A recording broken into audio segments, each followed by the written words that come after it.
中秋是团圆的日子，这新竹动物园今年替动物用金龟认真限制，叫动物因介意的口味，甲因打造出专用或者动物来食的月饼，也提早互动物过中秋。甲龙井、金龟、黏红卵，加上菱角、白鸭、龟仔年，甚至还有龟子豆，包好势了，黏入去模仔内底，动物月饼就完成啊！趁青笑，赶紧摕来互晚行食。我第一次看晚球，看吃月饼，好好玩。饲料员他们喂那个浣熊吃月饼，觉得也太应景了吧？我看也伊食月饼，佫比人较好，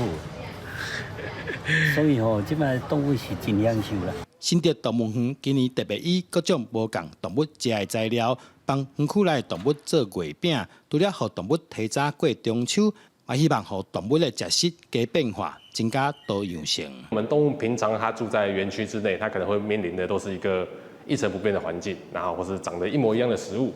所以他们可能会觉得无聊。我们会在食物上面花一点巧思，我们会把食物做成不同的形状，或是不同的给食的方式。让我们动物每天可以接触到不同的刺激或是新鲜的事物，然后来提升它们生活环境的一个变化。有红萝卜啊、南瓜、地瓜这些综合起来的，非常